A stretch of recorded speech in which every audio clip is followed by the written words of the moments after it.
స్వర అయితే అక్కడ డోర్ వేసుకొని దాక్కుంటుంది. ఇంతలో అక్కడికి అభి వచ్చి ఆ యశోదగా నటించిన అమ్మాయిని నేను చూడాలి అని చెప్పి అంటాడు. ఇక తనైతే డోర్ లాక్ చేసుకోవడంతో డోర్నైతే కొడుతూ ఉంటాడు. ఇక డోర్ అంతకీ తీయకపోవడంతో అక్కడ ఉన్న చామంతి అయితే అభి సార్ ఆ అమ్మాయి డ్రెస్ చేంజ్ చేసుకున్నట్టుగా ఉంది, నేను మళ్ళీ తీసుకువస్తానులేండి మీరు వెళ్ళండి అని చెప్పి అంటూ ఉంటుంది. లేదు పర్వాలేదు నేను ఇక్కడే వెయిట్ చేస్తానని చెప్పి అభి అంటూ ఉంటాడు.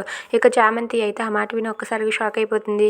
ఇంతలో ఝాన్సీ అయితే ఏంటి అభి ఇంకా రాలేదని చెప్పి అక్కడికి ఝాన్సీ కూడా వెళ్తుంది. ఇంతలో అక్కడే ఉన్న బాబీ అయితే ఆ అమ్మాయి మేడం ఇక్కడికి వచ్చినట్లుగా ఆ అబ్బాయికి తెలియకూడదని అమ్మాయి మేడం నాతో చెప్పింది, ఇప్పుడు తనని కలవడానికి వెళ్ళాడు, ఏమైందో ఏంటో ఒకసారి ఫోన్ చేస్తానని చెప్పి అభికి వేరే వాళ్ళ ఫోన్ తీసుకొని బాబీ అయితే కాల్ చేస్తాడు. ఆ అబ్బాయి ఎక్కడ ఉన్నావు నాకేమీ వినిపించడం లేదు అని చెప్పి అంటూ ఉంటాడు. ఇక అభి అయితే బాబీ ఏం చేస్తున్నావు బాబీ, ఏం చెప్పు బాబీ అని చెప్పి అడుగుతూ ఉంటాడు. అయినా సరే బాబీ అయితే ఫోన్ సరిగా వినిపించడం లేదు, పక్కకు వచ్చి మాట్లాడు అబ్బాయి అని చెప్పి అంటూ ఉంటాడు.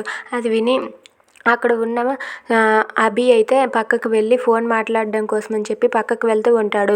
ఇంతలో స్వరకి డోర్ కొడుతూ చామంతి అయితే ఇలా అంటూ ఉంటుంది, అభి వెళ్ళిపోయాడు నువ్వు డోర్ ఓపెన్ చేయని అంటుంది.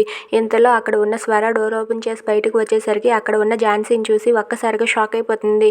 ఇక ఝాన్సీ అయితే లోపల ఉన్న స్వరాన్ని చూసి అమ్మో ఈ స్వర లోపలే ఉంది, డోర్ కానీ తీస్తే అభి తనను చూస్తే ఇక ఏమైనా ఉందా అని చెప్పి ఝాన్సీ అయితే కంగారు పడుతూ ఉంటుంది.